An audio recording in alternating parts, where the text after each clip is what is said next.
And we're so excited to have Juju Taylor here live. Hi. And so we've been doing virtual interviews all We morning. needed some like live interaction. So I said, I'm so excited she's here because we need some energy. And then look. Well, they told me to dress casually. They told me it was business casual Monday. So I was like, okay, all right, you know. Well, we're so excited to have you here, and we cannot wait for you to just like share with us like what you're working on. And I know you've launched 2 successful businesses, and so we want to hear just from the start, like where did you start and how did you get to where you are now? So I'm an interior designer by trade. I was talking with your intern earlier today, and we both are UGA alums. 3 of us. Nice, yes, go dogs. And so I'm an interior designer by trade. It's not what I currently do for a living, but it certainly has impacted all of my business happenings and what I do. And so I also have a master's degree in human resources. And what a lot of people don't know is I spent my 20s working in corporate HR for PepsiCo, and really honed my skills on how to lead people, team building, sort of all the things, difficult conversations, how to balance a P&L, like all those things that have really helped me as a business owner. When I turned 30, I decided to get married, and he then took me around the world for the next decade. My husband has had a long career with General Motors. We met in grad school, so he's also in human resources. And while I was overseas, I was the trailing spouse. So, you know, when you're the trailing spouse, you sort of figure out what are you going to do? You know, I sold my car, sold my house, changed my name, quit my job, and moved overseas. So we spent the next decade living in Australia, Spain, China, and Korea. How fun. And I developed a home-based interior design business because it's what I knew. It was my first love, and it gave me an opportunity to make some money, but also interact with people, right? So that when we moved to Shanghai and then Seoul, Korea, I thought, you know, I started doing a lot of custom work for my clients. And I learned the language. I'm not fluent by any means in Mandarin, but I can get around and negotiate and all those things. And I really was bitten by this bug of furniture design. Yeah. And I had also been influenced by all these countries that we had lived in. And I really felt like I had this unique perspective on furniture design and design elements all over the world. And so that was really the catalyst to my first company, Taylor Burke Home. We launched that in Atlanta at America's Mart while I was still living in Seoul, but we loaded up a container in Shanghai of furniture that I had designed. And our first show, it took off, and we met some really major clients. And one of the major clients we met at that show was One Kings Lane. Oh, wow. And so, you know, at that point it was booming. You know, this was before the Bed Bath & Beyond acquisition. This was way back in 2011. And so I went back to Korea and I was like, I think we're on to something. And at that point, we had been overseas for about a decade, and we were sort of like, we can just be expats forever, or do we want to kind of take a breather and move back to the States and set down some roots and raise our children? And we made a decision to move back to the US. The first couple of years, my husband commuted to Detroit while we lived in South Carolina. And now he's a consultant. He's done lots of different jobs then, but he's an HR consultant. And so, the interesting thing about Taylor Burke Home, because it did have some success early on, is that when I would go to market, I would make friends with all the other CEOs and creative directors of all of these other home decor companies. And sort of odd at first, because I would walk in and be like, hey, I'm Julianne. I own Taylor Burke Home, and we're 2 doors down from you. And how are you? What do you do? And people were a little bit like, first of all, why are you in our showroom, and why are you asking all these questions, right? Yeah. But eventually I was able to make a lot of really great friendships. And what I've learned throughout my career in business is that people want to do business with people they like, right? And so building good relationships in the business community has significant impact on the trajectory of your business, because doors open for you, connections are made when you are kind and generous in spirit to other people, like period, right? And I also lead from a place of I always want to give back, and I have a strong desire to mentor others. And I think that as humans, we need to position ourselves to be in a place where we give without any expectation. Yes. And when we give, when there's absolutely nothing in it for us, it always comes back tenfold. It always does. Yeah. And so with that first company, because of those relationships, other companies started approaching me and saying, you have a really strong design aesthetic, and we kind of dig it. Mm-hmm. And you seem to be a pretty savvy business person, and you don't seem to be too much of a diva. You're pretty easy to work with. Would you come and design a collection for us and help us launch it in the marketplace? Yeah. So at the time, I thought, wow, there's a lot of opportunity here for me to license and design products for other companies. Well, I don't want to license under the Taylor Burke Home name because I don't know where this is going to go, but I did have the foresight at that point to say, what if I want to sell Taylor Burke Home at some point? Right. The brand has its own legs. It can operate with or without me. And this is my personal intellectual property that we're dealing with. And if I do sell that off at some point, I don't want that IP to go with that. That makes sense. So I made the decision to launch another company, which is Julianne Taylor Style. And it is in essence an umbrella company for lifestyle digital content creation, product design, and business coaching. Okay. And it's just allowed me a lot of opportunity to explore, do different things. I wrote a book, like whatever I want to do in the creative space, I now have an umbrella to do that under that's totally separate from my first company. And honestly, it's interesting how things flip, and then you have the pandemic or a potential recession. Taylor Burke Home just runs, it's kind of passive income. But Julianne Taylor Style right now is where all the opportunity is for me. Mm-hmm. And so I'm really thankful. And this is what I tell to other people that are saying, I have other strengths and other things that I do, but I have this company, but I have these other things that I do that are not necessarily part of that, but there's some synergies. I always encourage other business owners to think through, does it make more sense to also have a company that's your personal brand? Yeah. And the pandemic is a great example of that, because I really encourage a lot of our clients that you need to cast a wide net for revenue streams, right? Because you might do one thing for a living, but then a pandemic rolls along and everything's turned upside down.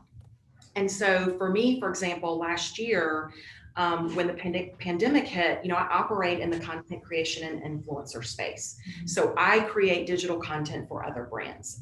And all of those projects for the first 3 months of the pandemic, they were all canceled, Mm-hmm. right? I mean, like, we didn't do St. Patty's Day tablescape or party favors. Like, there was no Easter try-on session. Like, all of that stuff that I normally do was canceled.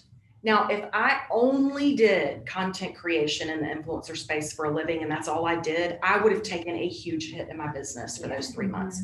But that dries up. I then pull the lever on another revenue stream by saying, okay, that's dried up, but I'm going to ramp up on business coaching. I'm going to ramp up on other things. I'm going to learn new skills. Yeah. Hey, what's this thing called TikTok? Maybe I need to learn that. I learned how to make GIFs, and whether you're team GIF or team GIF, it's all good. But what do you say? I'm going to say that. I say team GIF. Okay, I'm going to say that now. But I learned how to make GIFs, so if you search good juju on Instagram stories, you're going to see my little GIFs popping up. But I learned that during the pandemic. And so I think as business owners, it's really important to think through, you want to be prepared for things like that happen. And so I'm a huge proponent of thinking through casting a really wide net of skills that you have, that you can pull that lever at any time. So that's sort of the last 10 years of my life, what's been happening. I love so much of what you said. It is so the ethos of that Well Said It, and what we encourage women to do, because you need multiple, if you can possibly find multiple streams of income, you need to do that, and if something doesn't work in your business, failure is not permanent. It's so temporary. So try something else, learn a new skill, and women's skills are often extremely transferable. I mean, I'm sure men's too, but I just think you've done so much there. And I love what you said about just when you are the person that says like, okay, I'm going to give here. If someone asks that of me and I can do it. And that's what we say a lot, because sometimes we were actually talking to a friend of ours last night at dinner, and sometimes you hear, oh, well, I shouldn't put myself out there like that. Or what if this person takes advantage of the situation? I haven't seen a lot of that. I mean, if you're willing to help out, if you can help out and you're willing to, it always comes back, Well, and the thing that I feel about that is people will only take advantage of you if you let them, right? Totally. And I mean, here's my thought on that, because as a business coach, I get hit up a lot in the DMs. I'm sure you guys do too. Yeah. I've got this question and I need it. It's not, they don't even say, hey, how are you? It's, I need, and Yeah. I'm going to send you this long email. And if you could take a look at that and I'm just like, whoa.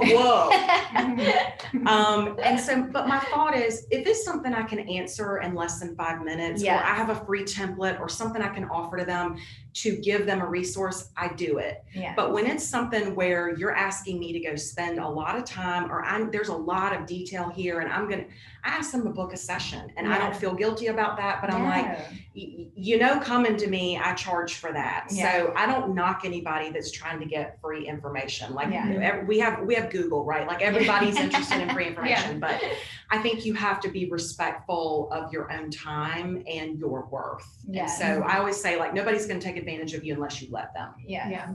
And one thing I noticed, like with you immediately, you were one of the first people to say yes to us when we were coming to Charleston. And not only did you say yes, like you were encouraging and thoughtful and gave us ideas. And, I love that, because just in talking to you, I could tell you're like, I just want to help. Yeah. Like I identify with your mission and I want to help. And I don't expect anything in return, which is our greatest hope, is that one day we'll be able to, as we grow and build, that we can return all the favors of the many women who have looked at us and just said, we love what you're doing and we want to help. And I mean, I changed careers in my 40s, and so many people were sort of hesitant to encourage me to do that. Yeah. And what I found is, like, women have surrounded me. And then now, as we've launched the Wealth Edit, it has been wild to see. And even in the industry, I mean, Lauren was one of my biggest cheerleaders to say, you can do this. And even if I can't hire you right now, I'm going to give you every bit of advice to help. I think that's what we want the Wealth Edit to be. We want it to be a platform where we can lift each other up. And well, the mission of what y'all are doing is legit, because I mean, yes, you got a response from me. It's because your mission is an incredible mission, right? And it's something that any person like myself would want to get behind, because there's a lot of things that come through our inbox that go through a filter where we're like, who is this? And some people always, will you come speak? Will you come do this? And I mean, listen, I get it, and I'm very humbled by that and honored that people ask me to do that, but it does go through a filter. So we immediately went and checked you guys out, and we're like, oh, wow, this is a really amazing organization. And I'm a girl's girl. Yeah. Like, I love nothing more than to be the pocket cheerleader of other women that are like killing it. And you two ladies are killing it. And so I was like, we're so glad you're here. I love the mission. I think anytime we can encourage open and honest conversations of transparency with women, because society pressures us to sit still and look pretty. Yes. Right. And it's like the song, right? I don't want to sit still and look pretty. Yeah. And so I want women, and I get like goosebumps talking about it, but it's like, I want women to feel empowered to be and do and say whatever they want to, because society pressures us enough to sit still and look pretty. Well, it was interesting. We were just talking to Megan Rutherford, and she made the good point that I'd never heard before. She said, the influencer market gets a bad rap. Well, why? Well, because it's all women, and it's like, the more we downplay that, the more it kind of self-perpetuates, and we've got to break out of that, because, and that's what we say with women. Women are great with money. I mean, but it's interesting being in this, because we have a private practice outside of the Wealth Edit. And that's why the Wealth Edit is our big, audacious goal, as they talk about, because we're like, this needs to be in the hands of everybody, and not everyone can be our private client. But, for years when I'd meet women, I'd say, oh, I'm a financial advisor. And they'd say, I don't know anything about money. And I thought it was so funny because when you're an interior designer, I mean, if someone says you're an interior designer, they're like, oh, what's your aesthetic? What do you know, they all have interesting things. Yeah. And with me, it was like, there's something in our brains that's hooked in from when we're little, where it's like, I don't know anything about money. And it's just not true. Women make financial decisions all the time. They're good with money. And I just wish we didn't do that to ourselves. Mm-hmm. So I agree. anyway. And I think we have to continue to encourage each other. Yes. Right? I mean, there is nothing more powerful than a group of women moving in the same direction. Yes. Right? Yeah. It's pretty powerful. And it's like, dudes, you better watch out. Yeah. So I am a girl's girl. You know, Yeah. I want to see women succeed. I want to be a cheerleader for women. And so, you know, it's part of outside of, I mean, I get that all this is extra, but underneath all this is a strong desire to be the wind beneath people's wings. And I get a real kick out of that. Yeah. I really do. Well, and I can see it because I mean, you like, I look at you and I'm like, she is not afraid to be herself and to just like own it. And I, you know, that's been a struggle. I mean, I definitely, for me, it's like getting on camera and putting ourselves out there. You know, I believe in the mission of what we're doing, so it's worth it.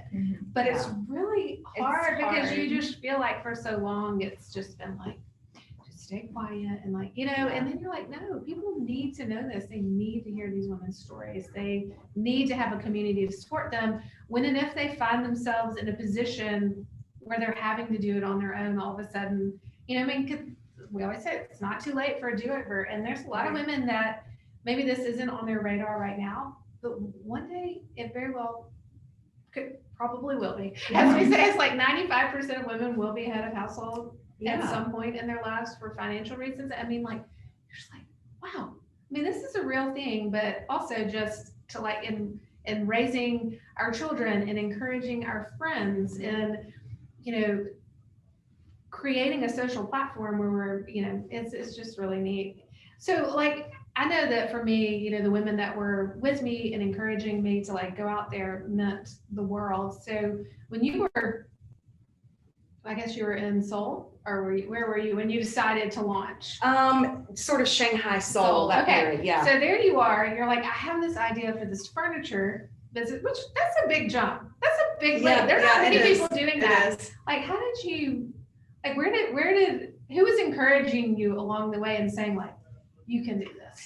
Well, I am from a family. My dad is an entrepreneur. He's retired now. My mom passed away 13 years ago, but she was a very strong woman and always was someone that encouraged me to do and be whatever I wanted to be. And so my mom was a real estate agent, and you know, she earned income, and so she valued you being able to do what you want to do when you grow up. And so, but I would say out of all of that, you know, that's sort of what the unwritten rules and things that you learn as a child.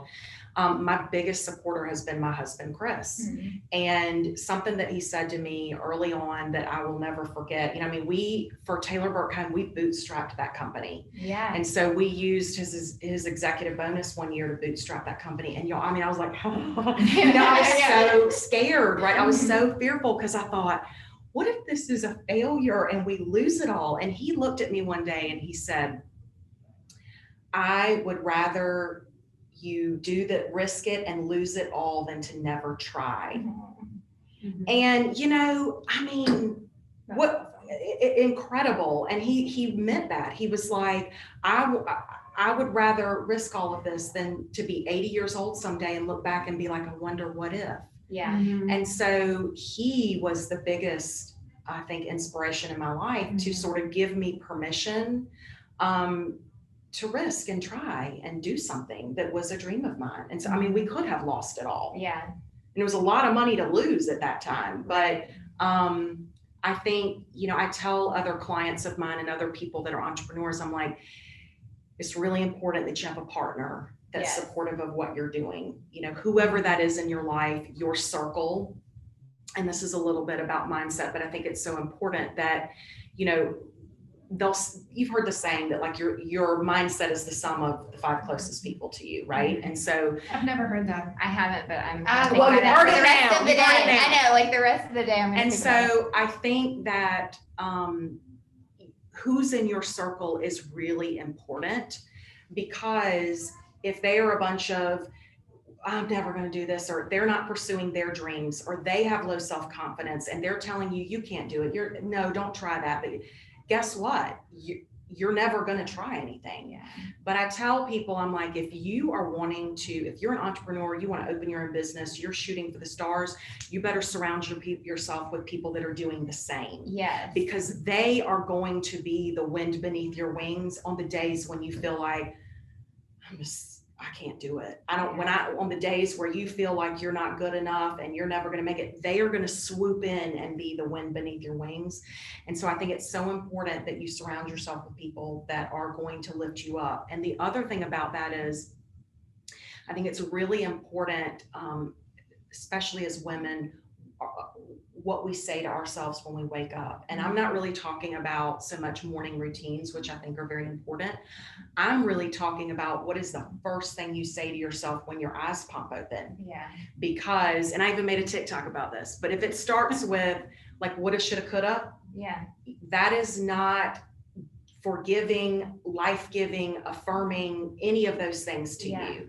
And when you have that negative self-talk, your brain is constantly scanning to confirm whatever you're telling the brain. Yes. So if your mindset is, I'm never going to succeed, I'm going to fail, I can't do this, I'm not good enough, your brain is going to be scanning the environment to confirm what you're saying to yourself. So out of all your daily activities, instead of your brain looking for the things that you can do and you're good at and you're going to make it, your brain's going to scan the world and find all the things that confirm what you've said to yourself. So whether you call it hokey or woo-woo or whatever, there's a science behind that. Those daily affirmations, there's a science behind that. So if you wake up and say, I'm getting it today, I'm getting back up, I got knocked down yesterday, but I'm getting back up, or I can do this, your brain will scan the environment all day long to confirm what you've said to yourself. Yeah. How did you learn that? You know, I listen to a lot of people. I don't think you're ever old enough to stop learning. So I immerse myself in listening to experts in lots of different areas, because I think that being a business owner, yes, I think you have to have business savvy and have good business acumen, but I also think that mindset is a really important piece of that. So I'm an avid member of Clubhouse.